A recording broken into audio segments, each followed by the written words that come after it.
రాష్ట్రంలో ఎవరికి రక్షణ ఉన్నట్టు అని అడుగుతా ఉన్నా. ఇది సేడిజం కాదా అని అడుగుతా ఉన్నా, పైశాచికత్వం కాదా అని అడుగుతా ఉన్నా. చంద్రబాబు గారు రాజకీయ కుట్రలతో ఈ రాష్ట్రంలో ఒక దుష్ట సాంప్రదాయాన్ని తీసుకొచ్చాడు చంద్రబాబు నాయుడు. దాన్ని కొనసాగిస్తూ ఉన్నాడు. ఒక కేతిరెడ్డి పెద్దారెడ్డి విషయమే కాదు,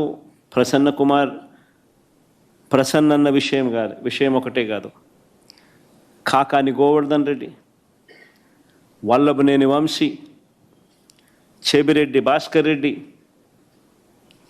పెద్దిరెడ్డి మిథున్ రెడ్డి, నందిగాం సురేష్, పెన్నెల్లి రామకృష్ణారెడ్డి, పోసాని కృష్ణమురళి సహా ఎంతోమంది మీద తప్పుడు కేసులు. వీళ్ళే కాకుండా 70 ఏళ్ళ వృద్ధుడైన సీనియర్ జర్నలిస్ట్ కొమ్మినేని శ్రీనివాసరావుతో సహా కృష్ణమోహన్ రెడ్డి, ధనుంజయ రెడ్డి లాంటి తమ జీవితంలో ఏ రోజు కూడా మచ్చలేని రిటైర్డ్ అధికారులు వీళ్ళు. వాళ్ళ కెరియర్ మొత్తం మీద. ఇలాంటి వాళ్ళను కూడా ఇంకా వీరి కాక ఎంతోమంది అమాయకుల మీద ఈరోజు తప్పుడు కేసులు పెట్టి ఇరికిస్తూ ఉన్నారు. అన్ని కేసులకు ఒకే మోడస్ ఆపరాండి. ఆ మోడస్ ఆపరాండి అంటే ఏమిటి అని అంటే తప్పుడు వాంగ్మూలాలు. ఇలా కావలసిన వాంగ్మూలం వీళ్ళు చెప్పిన ప్రకారం తప్పుడు వాంగ్మూలాలు ఎవడో ఒక దగ్గర తీసుకోవడం, అని ప్రలోభ పెట్టడమో భయపెట్టడమో ఏదో చేయడం, ఆ దగ్గర తప్పు వాంగ్మూలము వాళ్ళ దగ్గర నుంచి తీసుకోవడము, ఇలా కావాల్సిన వర్షన్, దాని ఆధారంగా ఇష్టం వచ్చినట్లు అరెస్టులు. ఇదే మోడస్ ఆపరాండి. ఈ దేశంలో ఎవరినైనా అరెస్ట్ చేయొచ్చు అని చంద్రబాబు నాయుడు చూపిస్తూ ఉన్నాడు. మోడీనైనా అరెస్ట్ చేయొచ్చు, అమిత్ షానైనా అరెస్ట్ చేయొచ్చు. No exemptions. కావాల్సిందల్లా ఎవడో ఒకడు బీజేపీ పార్టీ నుంచి ఒకరిని కండవా కప్పి తెలుగుదేశం పార్టీలోకి తీసుకోవడము, వాడితో మోడీ నాతో ఎన్ని చేయించినాడు అని చెప్పించడం, మోడీ మీద కేసు పెట్టడం, అంతే. మోడస్ ఆపరాండి ఇది, అంతే.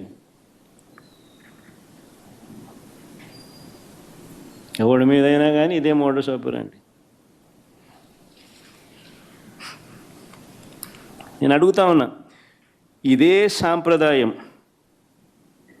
ఇది వైఎస్ఆర్ కాంగ్రెస్ పార్టీ అధ్యక్షుడి పైన అయినా సరే, మా పార్టీకి చెందిన గ్రామ స్థాయి నుంచి రాష్ట్ర స్థాయి వరకు ఉన్న నాయకులపైన అయినా సరే, చివరకు సోషల్ మీడియా కార్యకర్తల పైన అయినా కూడా ఇవే సేమ్ మోడస్ ఆపరాండి. తప్పుడు ఫిర్యాదులు, తప్పుడు వాంగ్మూలాలు, తప్పుడు సాక్ష్యాలతో కేసులు పెట్టడం, ఇంకా పెడుతూనే ఉన్నారు. ఇదే సాంప్రదాయం నేను అడుగుతా ఉన్నా. ఇదే సాంప్రదాయం రేపు మా ప్రభుత్వం వచ్చిన తర్వాత దెబ్బలు తిన్న వీళ్ళు, దెబ్బలు తిన్న వీళ్ళు ప్రతిచర్యగా వీళ్ళు కూడా ఇదే చేయడం మొదలెడితే మీ పరిస్థితి ఏమిటి అని చెప్పి నేను అడుగుతా ఉన్నా తెలుగుదేశం పార్టీని. చంద్రబాబు నాయుడు గారు వేసిన విత్తనం, తప్పుడు విత్తనం చెట్టు అవుతుంది. తప్పుడు సాంప్రదాయం గన మానకపోతే ఎవరి చేతుల్లోనూ ఉండదు వ్యవస్థ.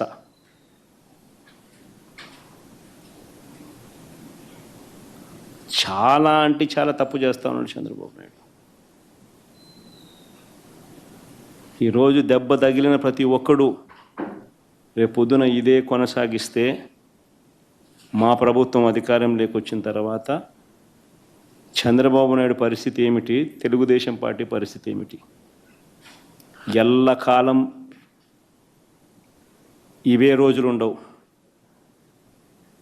ఈరోజు పైన మీరున్నారు, మళ్ళీ 4 ఏళ్ళకు 3 ఏళ్ళకు కిందికి మీరు వస్తారు, మేము పైకి పోతాం.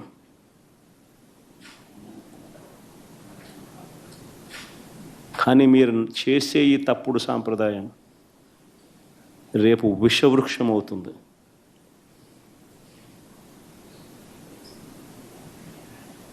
నేను చెప్పినా కూడా మా వాళ్ళు రేపు పొద్దున వినే పరిస్థితి ఉండదు. దెబ్బ తగిలినోనికి ఆ బాధ తెలుస్తుంది.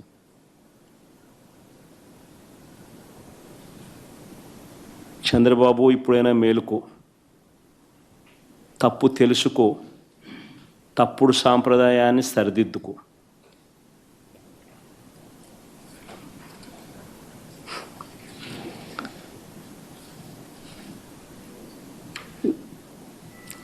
ఇవన్నీ కూడా చంద్రబాబు నాయుడు గారు ఎందుకు చేస్తూ ఉన్నారు అన్నది కూడా మనందరికీ కూడా తెలిసిన విషయాలే. సూపర్ 6, సూపర్ 7లు అని ఆయన అన్నాడు. వీటి అమలు గురించి ఎవరు అడగకూడదు. రాష్ట్ర వ్యాప్తంగా సుమారు 5 లక్షల మంది పెన్షన్లను పీకేశారు. 5 లక్షల మంది పెన్షన్లను పీకేశారు రాష్ట్ర వ్యాప్తంగా. దాని గురించి ఎవరు మాట్లాడకూడదు. గత ఏడాది ఎగరగొట్టి మళ్ళీ ఈ ఏడాది జూన్ 21వ తారీఖున రైతు భరోసా ఇస్తామన్నారు. ఇంతవరకు అతి గతి లేదు. ఇప్పుడు దాని గురించి ఎవరు కూడా మాట్లాడకూడదు, అడగకూడదు. ఎందుకు ఇవన్నీ చేస్తూ ఉన్నాడంటే ఇందుకే చంద్రబాబు. ప్రతి మహిళకు నెలకు 1500, సంవత్సరానికి 18,000 చొప్పున ఇస్తామన్నారు. గత ఏడాది ఎగరగొట్టాడు, ఈ ఏడాది అంతే. దాని గురించి ఎవరు మాట్లాడకూడదు, అడగకూడదు.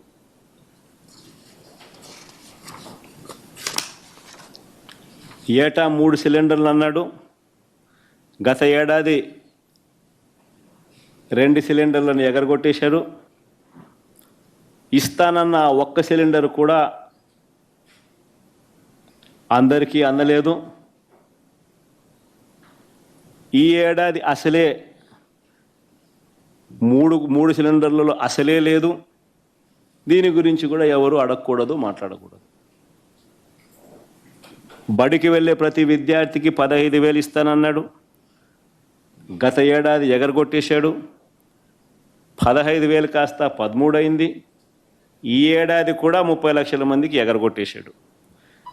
దీన్ని కూడా ఏ విద్యార్థి కూడా ప్రశ్నించకూడదు, అడగకూడదు.